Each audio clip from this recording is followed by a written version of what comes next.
लगा के आग हमने जीवन में कई शौक पाले हैं। लगा के आग हमने जीवन में कई शौक पाले हैं, गर्व से कहो हम एग्जाम रेडी एकेडमी वाले हैं।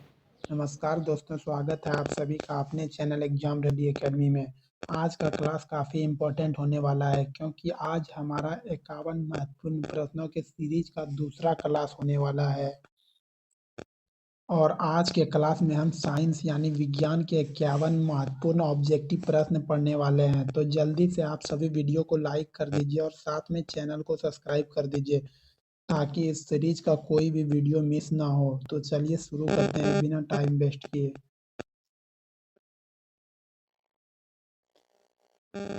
हमारा पहला प्रश्न है, कोई विलयन लाल लिटमस को नीला कर देता है, उसका पीएच मान होगा 11, 10, 7, ए और बी दोनों। तो लाल लिटमस नीला कर देता है तो ये 7 से ऊपर होगा, 7 से ऊपर 2 है, 10 और 11, तो सही जवाब हो जाएगा option number D, A B दोनों। अगला प्रश्न, कली चूना पर जब जल डाला जाता है तब अभिक्रिया होती है, ऊष्माक्षेपी, ऊष्माशोषी, विस्फोटक, इनमें से कोई नहीं। तो जब चूना के अंदर जल डाला जाता है तो वो खौलने लगता है, खोलते हुए भाप निकलता है, तो इसीलिए इसका आंसर हो जाएगा ऊष्माक्षेपी, ऑप्शन नंबर ए। अगला प्रश्न, शरीर में भोजन का पाचन किस प्रकार की अभिक्रिया है, उपचयन, संयोजन, विस्थापन, अपचयन। तो सही जवाब हो जाएगा उपचयन, ऑप्शन नंबर ए। अगला प्रश्न, प्रश्न नंबर 4, चूना जल का रासायनिक सूत्र है CaO, CaCl2, CaOH का होल 2, CaOCl2। तो सही जवाब हो जाएगा ऑप्शन नंबर डी, CaOH का होल 2 चूना जल का रासायनिक सूत्र होता है। अगला प्रश्न, एल्केन में कार्बन कार्बन के बीच कितने सहसंयोजक आबंध होता है, 1, 2, 3, 4। तो सही जवाब हो जाएगा ऑप्शन नंबर सी, 3। एल्काइन का पूछा गया है, एल्काइन में कार्बन कार्बन के बीच 3 सहसंयोजक आबंध होता है। अगला प्रश्न, ग्लूकोज का आणविक सूत्र क्या है। तो सही जवाब हो जाएगा ऑप्शन नंबर ए, C6H12 और 6। अगला प्रश्न, प्रश्न नंबर 7, उच्च वसीय अम्लों के सोडियम लवण को क्या कहते हैं, साबुन, अपमार्जक, प्लास्टिक, रबड़। तो सही जवाब हो जाएगा ऑप्शन नंबर बी, अपमार्जक। उच्च वसीय अम्लों के सोडियम लवण को क्या कहते हैं, तो अपमार्जक। याद रखिएगा, इंपॉर्टेंट प्रश्न है। अगला प्रश्न, प्रश्न नंबर 8, सिलिकॉन क्या है, धातु, अधातु, उपधातु, इनमें से कोई नहीं। तो सही जवाब हो जाएगा ऑप्शन नंबर सी, उपधातु। सिलिकॉन जो है उपधातु है। अगला प्रश्न, प्रश्न नंबर 9, निम्नलिखित में से किस धातु को केरोसिन में डुबो कर रखते हैं, मैग्नीशियम, सोडियम, पारा, टंगस्टन। तो सही जवाब हो जाएगा option number B, sodium. Sodium को केरोसिन तेल में डुबो कर रखते हैं, जिसे Na द्वारा सूचित किया जाता है। सोडियम का परमाणु संख्या 11 होता है। अगला प्रश्न, प्रश्न नंबर 10, सौर सेल में किसका उपयोग होता है, प्लास्टिक, सिलिकॉन, यूरेनियम, प्लूटोनियम। तो सही जवाब हो जाएगा option number B, silicon. Silicon का सौर सेल में उपयोग होता है, जो अर्धचालक होता है या उपधातु होता है। अगला प्रश्न, उदासीन विलयन का पीएच मान होता है 7, 8, 6, 14। तो उदासीन विलयन का पीएच मान 7 होता है, ऑप्शन नंबर ए सही हो जाएगा। और पूछा जाए शुद्ध जल का पीएच मान कितना होता है, तो वो भी 7 होता है, क्योंकि शुद्ध जल न कड़वा होता है न अम्लीय होता है, इसीलिए शुद्ध जल का पीएच मान 7 होता है। अगला प्रश्न, प्रश्न नंबर 12, पोटेशियम का परमाणु संख्या है 17, 18, 19, 20। पोटेशियम के द्वारा सूचित किया जाता है। तो पोटेशियम का परमाणु संख्या क्या होगा? 19, ऑप्शन नंबर सी। अगला प्रश्न, प्रश्न नंबर 13, फॉर्मिक अम्ल का IUPAC नाम क्या है? मेथेनोइक अम्ल, प्रोपेनोइक अम्ल, एथेनोइक अम्ल, इनमें से कोई नहीं। तो सही जवाब हो जाएगा ऑप्शन नंबर ए, मेथेनोइक अम्ल। फॉर्मिक अम्ल का IUPAC नाम क्या है? मेथेनोइक अम्ल। याद रखिएगा, इंपॉर्टेंट प्रश्न है। अगला प्रश्न, प्रश्न नंबर 14, श्वसन के अध्ययन के लिए उपयोग किए जाने वाले बीज है सूखे बीज, अंकुरित बीज, उबला बीज, इनमें से कोई नहीं। तो सही जवाब हो जाएगा ऑप्शन नंबर बी, अंकुरित बीज।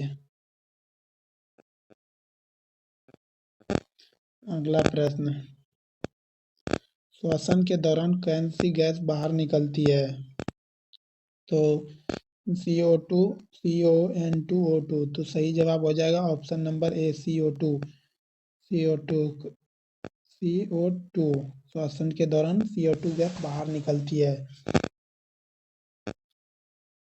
अगला प्रश्न, प्रश्न नंबर 16, अवतल दर्पण का उपयोग किया जाता है सौर कुकर में, टॉर्च के लाइट में, टॉर्च लाइट में, कार के हेडलाइट में, इनमें से सभी।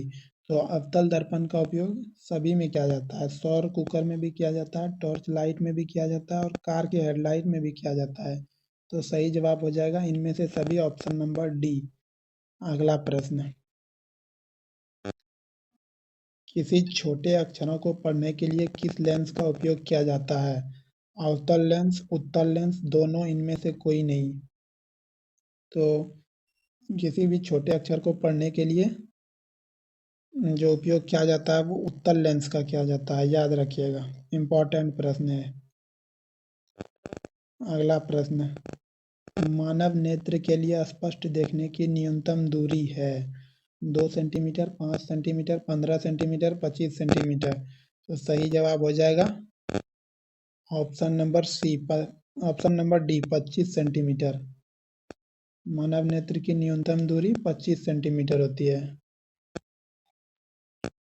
अगला प्रश्न, प्रश्न नंबर 19, मानव नेत्र के किस भाग पर किसी वस्तु का प्रतिबिंब बनता है? आइरिस, नेत्र, कॉर्निया, रेटिना। तो सही जवाब हो जाएगा ऑप्शन नंबर डी, रेटिना। और इसी का दूसरा नाम दृष्टि पटल भी है, याद रखिएगा, कभी कभी दृष्टि पटल ऑप्शन में दिया रहता है, रेटिना उसके इंग्लिश में दिया रहेगा। तो आप लोग इंग्लिश भी देख लीजिएगा, दृष्टि पटल या रेटिना। अगला प्रश्न, विभवांतर का SI मात्रक क्या है? वोल्ट, एम्पियर, ओम, कूलम। तो सही जवाब हो जाएगा ऑप्शन नंबर ए, वोल्ट।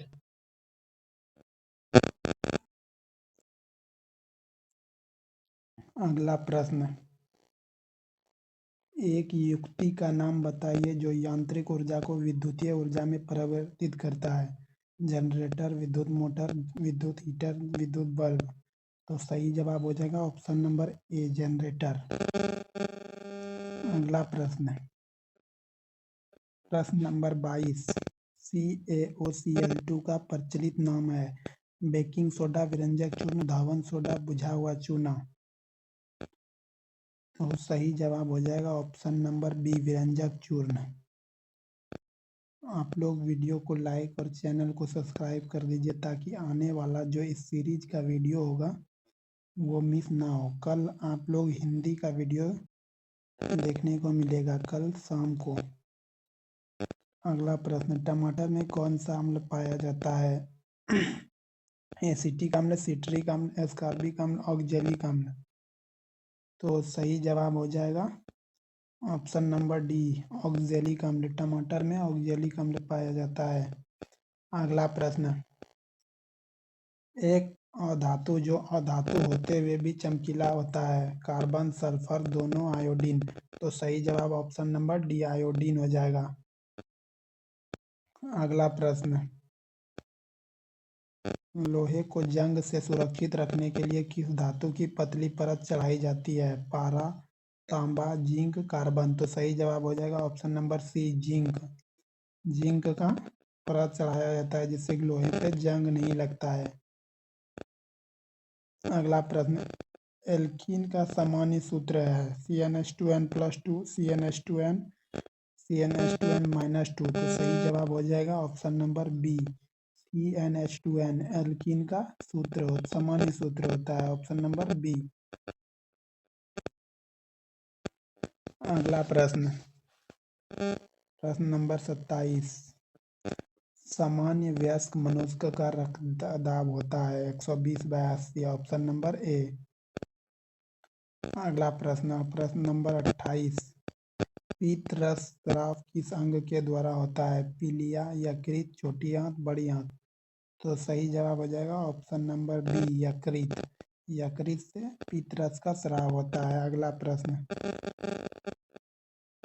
रक्त लाल किस कारण से दिखाई देता है, प्लेटलेट्स, हीमोग्लोबिन, WBC, थ्रोम्बोसाइट। तो सही जवाब हो जाएगा option number B, haemoglobin. Haemoglobin के कारण रक्त लाल दिखाई पड़ता है। इनमें से कौन यौन संचारित रोग नहीं है, एड्स, सिफिलिस, फाइलेरिया, गोनोरिया।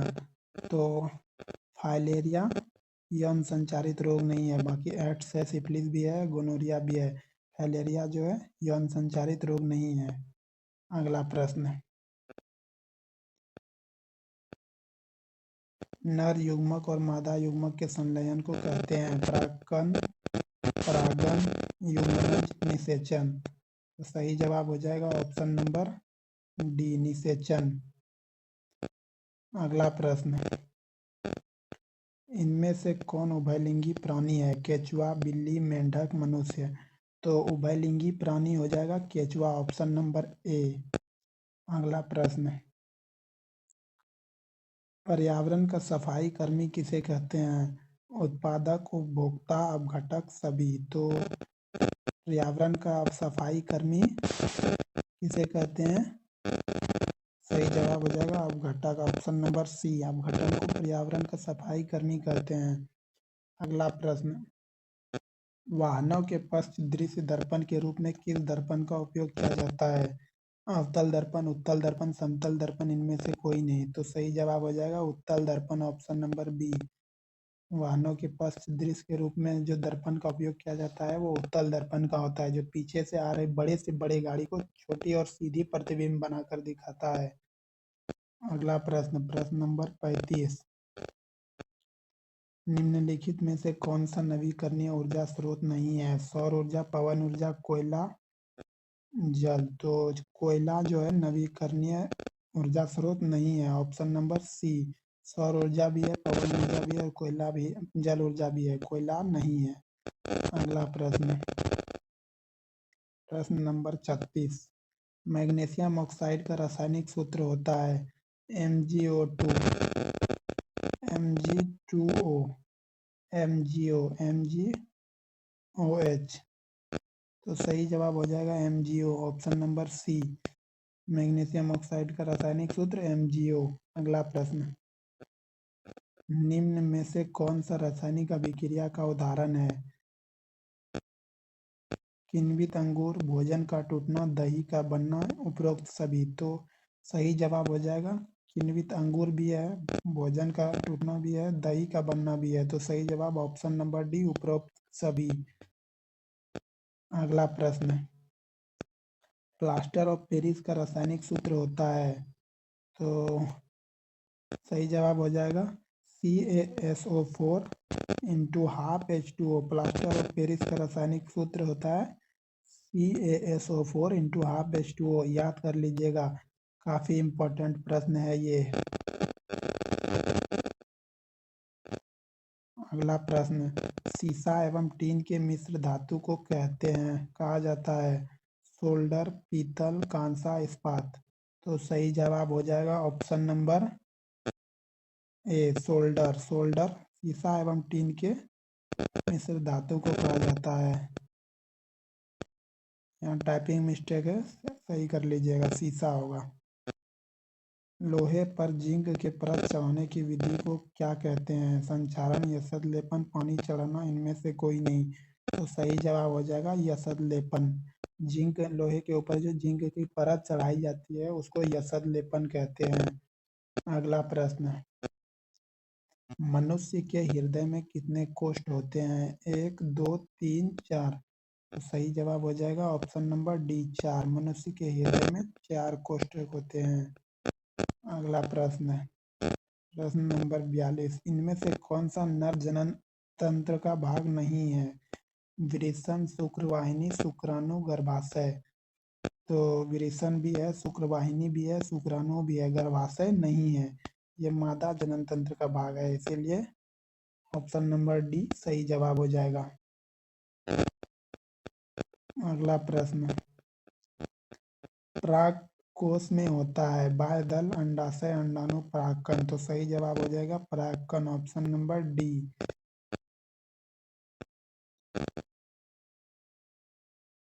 अगला प्रश्न, प्रश्न नंबर 44, मेंडल ने अपने प्रयोग के लिए किस पौधे का चयन किया था? मटर, गुलाब, शहतूत, गुड़हल। तो सही जवाब हो जाएगा ऑप्शन नंबर ए मटर। उसमें भी पूछा जाए किस मटर का प्रयोग किया गया था, तो उत्तर दीजिएगा गार्डन के मटर पर प्रयोग किया था। अगला प्रश्न, निम्नलिखित में से कौन सा आपातकाल का हार्मोन है? एड्रिलिन, एस्ट्रोजन, दोनों, कोई नहीं। तो सही जवाब हो जाएगा ऑप्शन नंबर ए एड्रिलिन। एड्रिलिन जो है आपातकाल समय में स्राव होती है। अगला प्रश्न, मानव में गर्भ की अवधि कितनी होती है? 270 दिन, 290 दिन, 200 दिन, 245 दिन। तो सही जवाब हो जाएगा 270 दिन, ऑप्शन नंबर ए। अगला प्रश्न, मुकुलन द्वारा अलैंगिक जनन किसमें होता है? यीस्ट, प्लाज्मोडियम, अमीबा, इनमें से कोई नहीं। तो सही जवाब हो जाएगा ऑप्शन नंबर ए यीस्ट। यीस्ट में मुकुलन द्वारा अलैंगिक जनन होता है। अगला प्रश्न,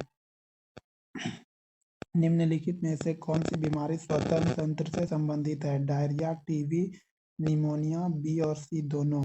तो सही जवाब हो जाएगा option number C pneumonia. Pneumonia जो है श्वसन तंत्र से संबंधित बीमारी है। ये बच्चों को सांस लेने में दिक्कत होता है इसमें।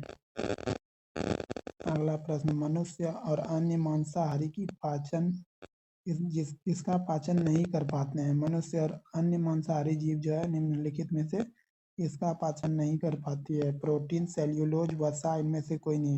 प्रोटीन का कर लेता है, वसा का कर लेता है, सेल्यूलोज का नहीं कर पाता है। तो सही जवाब ऑप्शन नंबर बी हो जाएगा। अगला प्रश्न, प्रश्न नंबर 50, हृदय से रक्त को संपूर्ण शरीर में पंप किया जाता है? कौन सा अंग? फेफड़े द्वारा, नीले द्वारा, अलिंद द्वारा, सभी। तो सही जवाब हो जाएगा ऑप्शन नंबर बी नीले द्वारा। अगला प्रश्न है और आज का अंतिम प्रश्न है इस सेशन का, हाइड्रा में अलैंगिक जनन की विधि है? मुकुलन, पुनर्जनन, विखंडन, इनमें से कोई नहीं। तो सही जवाब हो जाएगा ऑप्शन नंबर ए मुकुलन। साइंस का हम लोग 51 इम्पोर्टेंट प्रश्न पढ़ चुके हैं। अब कल हम लोग विज्ञान हिंदी का दो एक सेशन करने वाले हैं। पहला सेशन में ऑब्जेक्टिव कवर करेंगे और दूसरा सेशन में इम्पोर्टेंट सब्जेक्टिव कवर करेंगे। आप सभी चैनल को सब्सक्राइब करके बेल आइकन को प्रेस कर लें ताकि आने वाला कोई भी वीडियो मिस ना हो। आज के लिए इतना ही।